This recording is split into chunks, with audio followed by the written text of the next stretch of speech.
स्वागत आहे तुम्हा सर्वांचे मराठी कथामध्ये. प्रेम आणि कॉन्ट्रॅक्ट मॅरेज अंतिम भाग.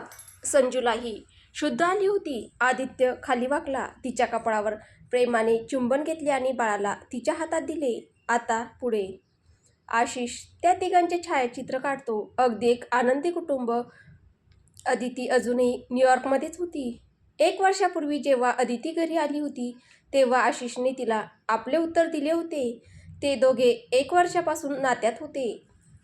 घरातील कोणालाही या नात्याबद्दल काहीच आक्षेप नव्हता, त्यामुळे सर्वांनी या नात्याला होकार दिला. रितेश आणि निशाचे आयुष्यही खूप छान चालले होते. नताशा 2 वर्षांची होताच निशाने पुन्हा ऑफिसमध्ये काम सुरू केले. ती ऑफिस आणि नताशा या दोघांनाही उत्तम प्रकारे सांभाळत होती. आज संजूला रुग्णालयातून घरी सोडण्यात येणार होते आणि घरी आजीने नामकरण समारंभ ठेवला होता. थोड्याच वेळात सर्वजण घरी पोहोचले. आजीने मोठ्या प्रेमाने संजू आणि बाळाचे स्वागत केले. आजीचा आनंद गगनात मावत नव्हता. त्यांना नेहमीच आपल्या नातवाच्या मुलाला पाहण्याची इच्छा होती आणि आज त्यांचे ते स्वप्न पूर्ण झाले होते. थोड्याच वेळात पूजा सुरू झाली. आदित्य आणि संजूने मिळून बाळाचे नाव संचित ठेवले. सर्वजण आपापले आयुष्य आनंदाने जगत होते. काही महिन्यात अदितीही परत आली. तिचे आणि आशिषचे लग्न मोठ्या थाटामाटात झाले. सर्वजण आपल्या आयुष्यात खूप आनंदी होते. पण म्हणतात ना, आनंदाला कोणाची तरी नजर लागतेच. 4 वर्षांनंतर आदित्य मोठ्याने म्हणत होता, संचित, संचित, कुठे आहेस बाळा? चल, शाळेत जायचे आहे. संचित म्हणाला, पप्पा, मला नाही जायचे. आज मी तुमच्यासोबत येणार. आदित्य हसत म्हणाला, बाळा, तू तर चांगला मुलगा आहेस ना, मग शाळेत का नाही जायचे? संचित उदास होत म्हणाला, पप्पा, सगळे मला चिडवतात. सगळ्यांकडे मम्मा आहे, फक्त माझ्याकडे मम्मा नाही. मलाही मम्मा हवी आहे. संचितचे बोलणे ऐकून आदित्यच्या डोळ्यात अश्रू आले, पण ते बाहेर येण्याआधीच त्याने पुसून टाकले. तो त्याला म्हणाला, बाळा, असे बोलायचे नसते. मम्मा जिथे कुठे असेल ती तुझ्यावर खूप प्रेम करते. तुझी मम्मा लवकरच तुझ्याकडे येईल. तेवढ्यात अदिती तिथे आली. संजना गेल्यानंतर अदिती अनेकदा आदित्य आणि संचितला भेटायला येत असे. आजीचे सुद्धा 2 वर्षांपूर्वी निधन झाले होते. संचितला ड्रायव्हरसोबत शाळेत पाठवल्यानंतर अदिती म्हणाली, दादा, तुम्ही अजून किती दिवस असेच राहणार आहात? तुम्ही पुन्हा लग्न का करत नाही? त्या गोष्टीला 4 वर्षे झाली. आदित्य रागाने म्हणाला, अदिती, तुला सगळे माहीत आहे. पुन्हा माझ्यासमोर हा विषय काढू नकोस. मला कोणाचीही गरज नाही आणि लग्नाची तर अजिबातच नाही.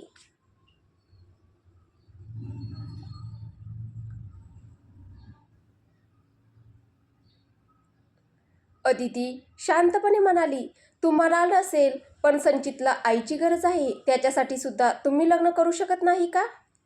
आदित्य ठामपणे म्हणाला, नाही. मला वाटते तुला विश्रांतीची गरज आहे. अशा अवस्थेत तुला जास्त ताण घेण्याची गरज नाही. इतके बोलून तो घराबाहेर निघून गेला. तेवढ्यात अदितीचा फोन वाजला. आशिष म्हणाला, जान, तू आदित्यकडे आहेस का? आदिती म्हणाली, हो, मी त्यांना पुन्हा लग्न करण्याबद्दल सांगितले. पण आशिष तिला म्हणाला, तुला माहीत आहे ना, तो संजूवर किती प्रेम करतो? अदिती म्हणाली, हो, पण 4 वर्ष झाली आहेत. संचितला आई हवी आहे. त्याच्यासाठी सुद्धा दादा लग्न करू शकत नाहीत का? संचित रोज विचारतो की सगळ्यांकडे आई आहे, मग माझ्याकडे का नाही? आणि कोणाकडेही त्याच्या प्रश्नाचे उत्तर नसते. तुला माहीत आहे? इतके बोलताना अदितीचा गळा दाटून आला आणि ती पुढे काही बोलूच शकली नाही.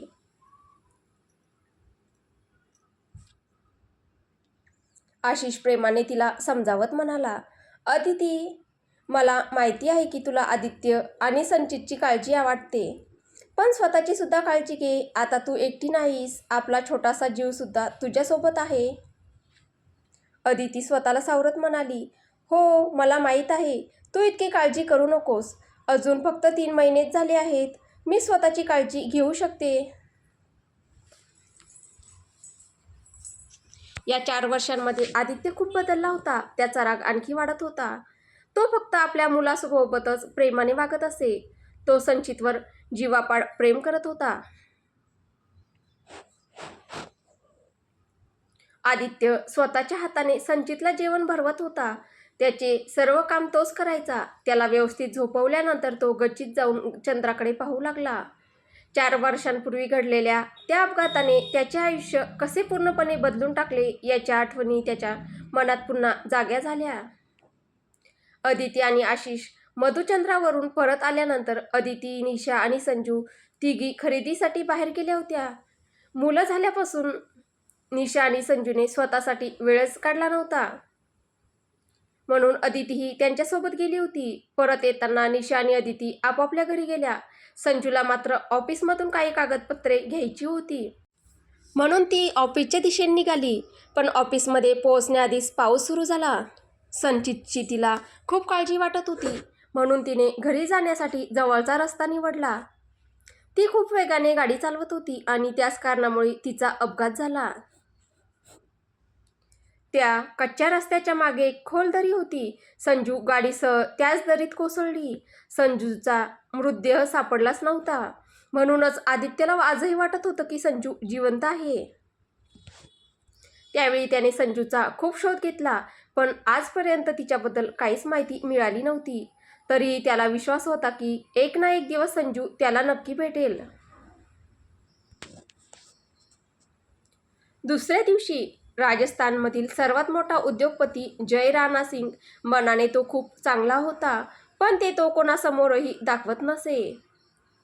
या जगात तो फक्त 2 मुलींवर प्रेम करत होता, आपली धाकटी बहीण ताशी आणि आपली सेक्रेटरी साक्षी ठाकूर. पण साक्षीला त्याने अजूनही आपल्या मनातील भावना सांगितल्या नव्हत्या. जयच्या कुटुंबात त्याच्या बहिणीशिवाय दुसरे कोणीही नव्हते. जय आपल्या मित्र आणि व्यावसायिक भागीदार विनयसोबत बोलत होता. विनय खूप चांगला मुलगा होता. तो नेहमी हसतमुख असायचा. विनय ताशीवर प्रेम करत होता, पण तिला हे सांगण्याचे धाडस त्याच्यात नव्हते.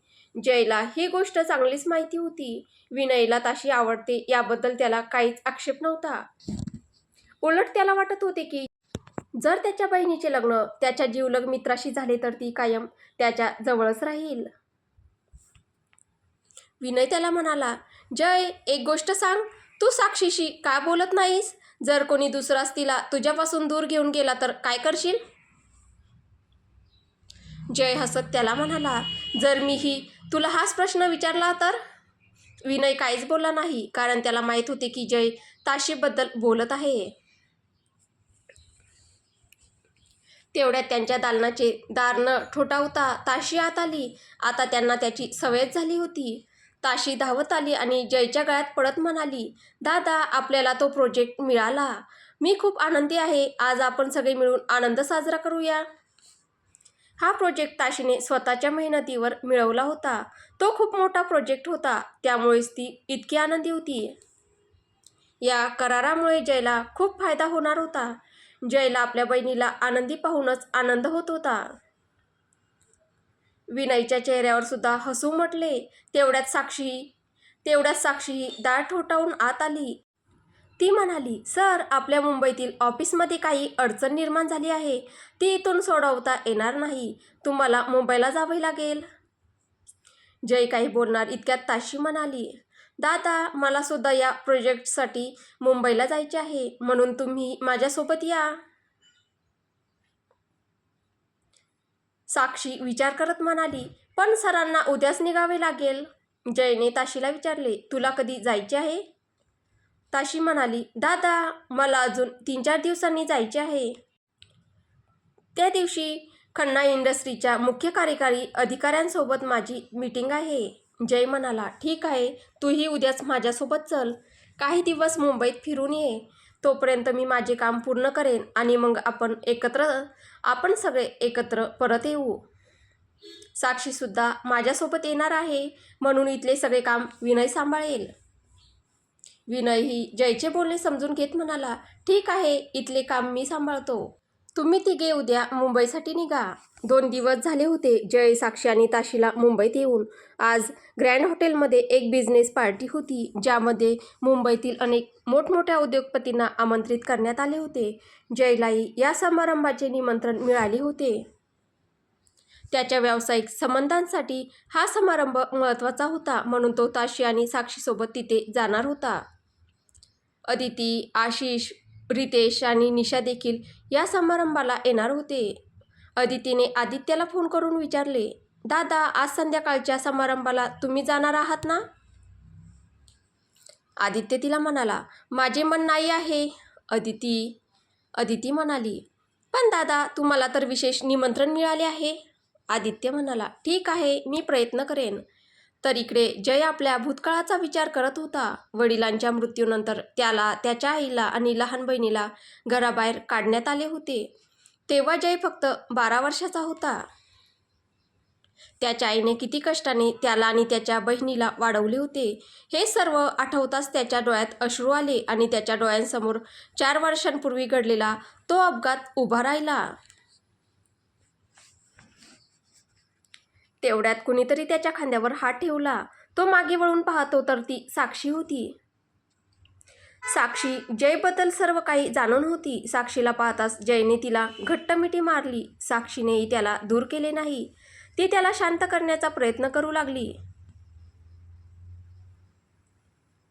जय तिला म्हणाला, जर 4 वर्षांपूर्वी तो अपघात झाला नसता तर आज त्या दोघी. तो पुढे काही बोलू शकला नाही. म्हणूनच मला मुंबईला येणे आवडत नाही. म्हणूनच मी ताशीला इथे एकटीला पाठवू इच्छित नव्हतो. यावर साक्षी काहीच बोलली नाही. ती फक्त त्याचे बोलणे शांतपणे ऐकत राहिली.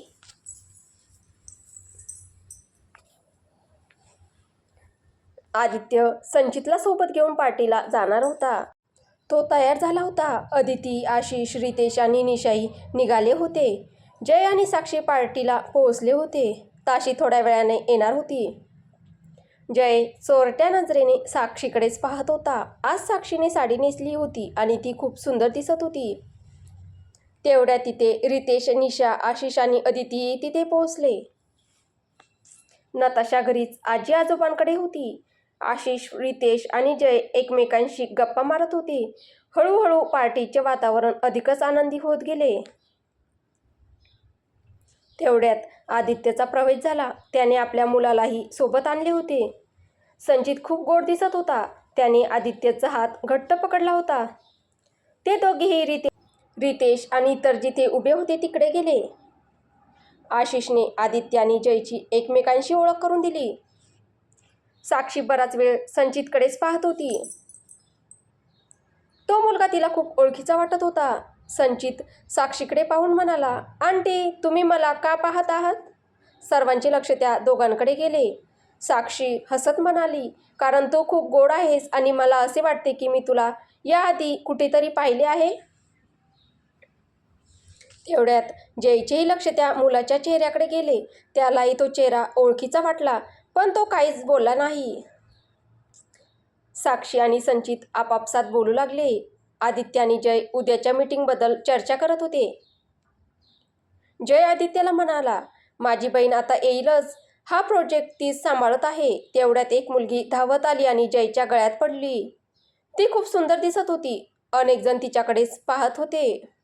रितेश, आशिष, निशा आणि अदितीने तिचा चेहरा पाहिला होता, पण आदित्यने अजून पाहिला नव्हता. जयने तिला अलगद दूर करत विचारले, इतका उशीर का झाला? ताशी हसत म्हणाली, दादा, मी वाहतुकीत अडकले होते. आदित्य त्या आवाजामुळे बराच वेळ त्यांच्याकडे पाहत होता. तो ताशीचा चेहरा पाहण्याचा प्रयत्न करत होता. तेवढ्यात जय सर्वांकडे पाहून म्हणाला, ही माझी धाकटी बहीण ताशी. ताशीला पाहताच आदित्यच्या डोळ्यात चमक आली. ताशी सुद्धा खूप लक्षपूर्वक आदित्यकडे पाहत होती. अचानक तिच्या डोक्यात वेदना सुरू झाल्या, पण तिने ते दुर्लक्ष केले. ताशीने आपला हात पुढे करत म्हटले, नमस्कार मिस्टर खन्ना. आज येथे तुमची भेट होईल असे मला माहीत नव्हते. सर्वजण त्या दोघांकडेच पाहत होते. आदित्यने चेहऱ्यावर कोणताही भाव न आणता तिच्याशी हस्तांदोलन केले. परंतु जयला त्या दोघांच्या वागण्यातला बदल जाणवत होता. तरीही तो शांत राहिला. तेवढ्यात ताशीचे लक्ष संचितकडे गेले. त्याला पाहताच तिच्या चेहऱ्यावर हसू उमटले.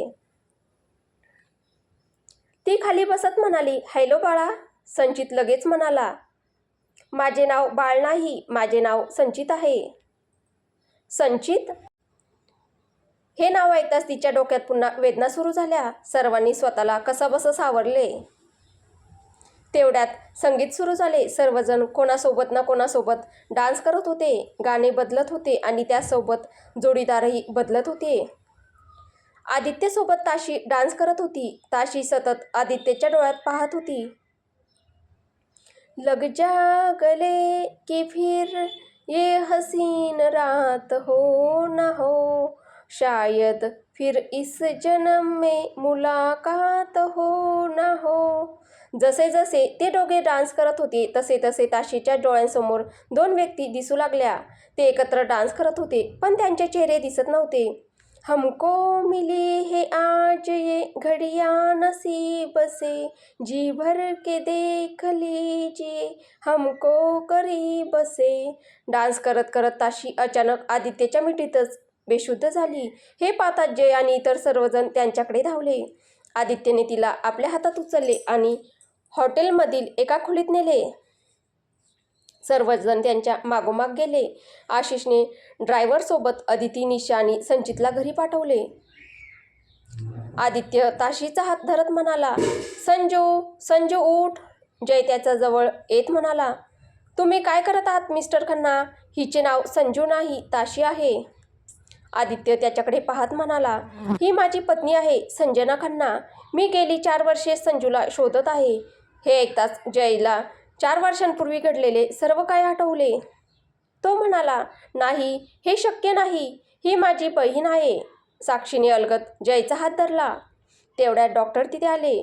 ताशीची तपासणी केल्यानंतर डॉक्टर म्हणाले, यांनी आपल्या मेंदूवर खूप ताण दिला आहे म्हणूनच त्या बेशुद्ध झाल्या आहेत. बहुधा त्यांना त्यांच्या भूतकाळातील काही घटना आठवू लागल्या आहेत. त्यामुळे हे घडले आहे. कदाचित लवकरच त्यांची संपूर्ण स्मृती परत येईल. इतके सांगून डॉक्टर निघून गेले. आदित्यने जयला विचारले, तुला संजू कुठे सापडली? जयने एक दीर्घ श्वास घेतला आणि तो म्हणाला, 4 वर्षांपूर्वी मी माझ्या आई आणि बहिणीसोबत मुंबईला आलो होतो. माझी एक महत्त्वाची मीटिंग होती पण ताशीच्या हट्टामुळे आईलाही यावे लागले. तिला मुंबई फिरायची होती. त्यावेळी ताशी गाडी चालवत होती. आईही तिच्यासोबतच होती. मी त्यांच्यासोबत नव्हतो. मी माझ्या ऑफिसमध्ये होतो. ताशीचा एका ट्रकसोबत अपघात झाला. आई आणि ताशी दोघींनाही रुग्णालयात आणले गेले. माझी आई तेव्हाच गेली होती. त्याच रात्री त्याच रुग्णालयात आणखी एका मुलीला आणण्यात आले होते. ती म्हणजे ताशी, म्हणजे आताची संजू. काही वेळाने माझ्या बहिणीचाही श्वास थांबला होता पण तिने आपले सर्व अवयव दान करण्याची इच्छा व्यक्त केली होती. संजूची अवस्था अत्यंत गंभीर होती. तिला तातडीने हृदय प्रत्यारोपणाची गरज होती. तिच्या डोक्यालाही खूप मार लागला होता. योग्य वेळी शस्त्रक्रिया झाल्यामुळे तिचा जीव वाचला. मला डॉक्टरांकडून जाणून घ्यायची होती की माझ्या बहिणीचे हृदय कोणाला देण्यात आले. तेव्हाच मला संजूबद्दल समजले. 1 आठवड्यानंतर जेव्हा संजू शुद्धीवर आली तेव्हा तिला काहीच आठवत नव्हते. तिचे नावसुद्धा नाही. मलाही तिच्याबद्दल काही माहिती नव्हती. म्हणून मी तिला माझ्यासोबत राजस्थानला घेऊन गेलो आणि माझ्यासाठी तीच माझी ताशी बनली. पण मला या सत्याबद्दल काहीच माहिती नव्हती, नाहीतर मी तिला तिच्या कुटुंबापासून कधीच दूर ठेवले नसते.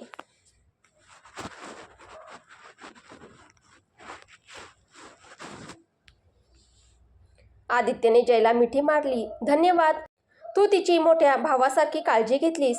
तिच्यासाठी इतके काही केलेस. ते बोलत असतानाच ताशीला हळूहळू शुद्ध येऊ लागली. शुद्धीवर येताच तिने जयला मिठी मारली. जयने विचारले, तू ठीक आहेस ना?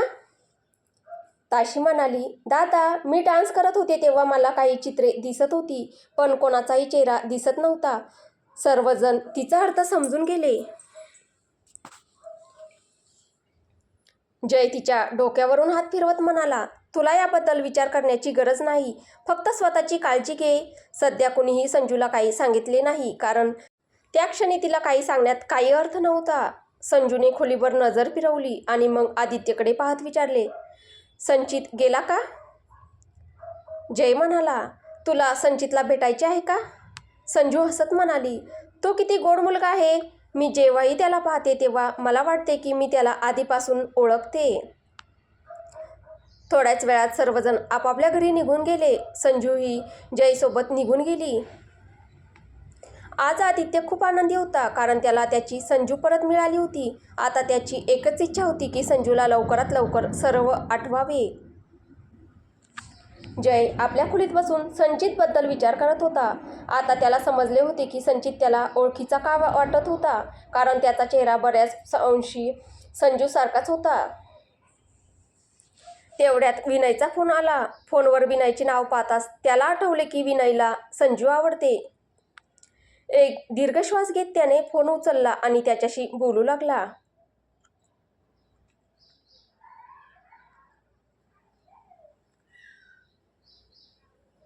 दुसऱ्या दिवशी आज ताशीला खन्ना इंडस्ट्रीमध्ये मीटिंगसाठी जायचे होते, म्हणून ती लवकर तयार झाली होती. आदित्यसुद्धा आज ऑफिसमध्ये लवकरच पोहोचला होता. तो फक्त संजूची वाट पाहत होता. आशिष आणि रितेश यांनी काल अदिती आणि निशाला सर्व सत्य सांगितले होते. या गोष्टीमुळे सर्वात जास्त आनंद अदितीला झाला होता. आपल्या भावासाठी गेल्या 4 वर्षात तिने आपल्या भावाला आतून तुटत तुटत जगताना पाहिले होते. जेव्हा संजू खन्ना इंडस्ट्रीमध्ये पोहोचली तेव्हा अनेक लोक तिला पाहून आश्चर्यचकित झाले, कारण ते सर्व तिला ओळखत होते. पण संजूचे लक्ष त्यांच्याकडे गेलेच नाही. तिला फक्त आदित्यला भेटायचे होते, कारण काल त्याला भेटल्यानंतर तिला एक विचित्र भावना जाणवत होती. रात्री स्वप्नातही तिला काही विचित्र आवाज आणि सावल्या दिसत होत्या. मीटिंग रूममध्ये जेव्हा संजू आली तेव्हा आदित्य तिच्याकडे पाहतच राहिला.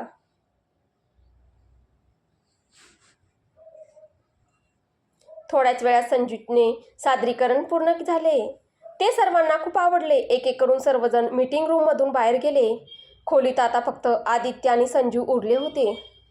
संजू बाहेर जाण्यासाठी निघाली होती. तेवढ्या तिचा पाय टेबलला लागला आणि ती पडणार होती. स्वतःला सावरण्यासाठी तिने आदित्यचा हात पकडला. त्यामुळे आदित्यसुद्धा तिच्यासोबत खाली पडला. दोघांचे ओठ एकमेकांना स्पर्शून गेलेही. दोघेही क्षणभर स्तब्ध झाले. आदित्यने डोळे मिटले आणि तिला उत्कटतेने चुंबन दिले. संजूचेही डोळे नकळत मिटले. ते दोघे त्या भावनेत इतके हरवून गेले होते की त्यांना वेळेचे भानच राहिले नाही. जेव्हा संजूला भान आले तेव्हा तिने आदित्यला स्वतःपासून दूर केले आणि घाईघाईने तिथून निघून गेली. आदित्य स्वतःशीच म्हणाला, शिट, मी असे कसे करू शकतो जेव्हा मला सर्व काही माहिती आहे. आणि तो तिच्या मागे जाऊ लागला. तोपर्यंत संजू गाडी घेऊन निघून गेली होती. ती खूप वेगाने गाडी चालवत होती. तिच्या मनात सतत आदित्य आणि त्याचे चुंबन आठवत होते. त्यासोबत तिच्या मनात अनेक विचारांची गर्दी झाली होती. आदित्यही आपल्या गाडीने तिचा पाठलाग करत होता. तो बराच वेळ तिला थांबवण्याचा प्रयत्न करत होता, पण संजूचे लक्ष कुठेतरी दुसरीकडेच होते. तेवढ्यात तिच्या गाडीसमोर एक मुलगा आला. त्याला वाचवण्यासाठी तिने गाडी बाजूला वळवली, पण त्यामुळे गाडी एका मोठ्या झाडावर जाऊन आदळली. तिच्या डोक्याला गंभीर दुखापत झाली आणि रक्त वाहू लागले. आदित्य ताबडतोब आपल्या गाडीतून उतरला आणि संजूला आपल्या गाडीत घेतले. काही वेळातच तो तिला घेऊन रुग्णालयात पोहोचला.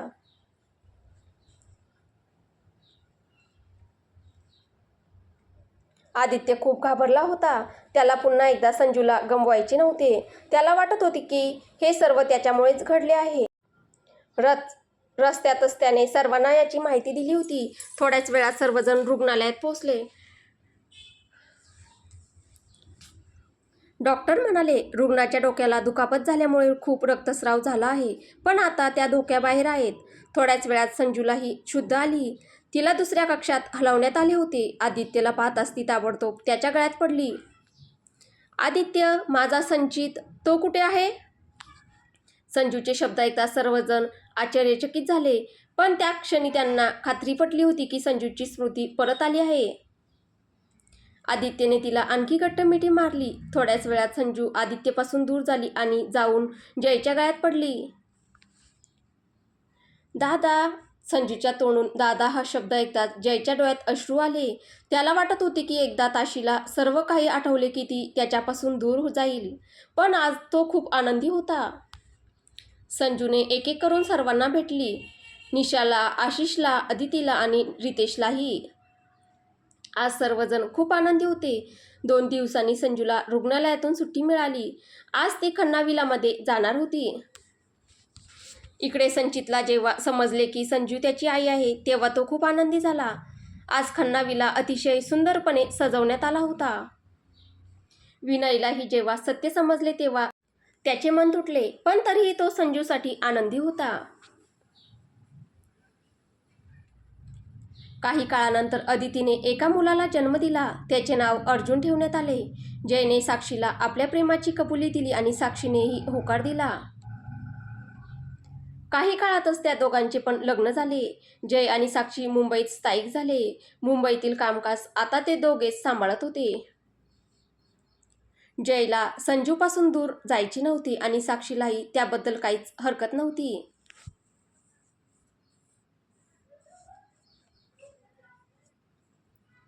राजस्थानमधील संपूर्ण व्यवसाय आता विनय सांभाळत होता. काही दिवसांनी सर्वांना समजले की संजू पुन्हा आई होणार आहे.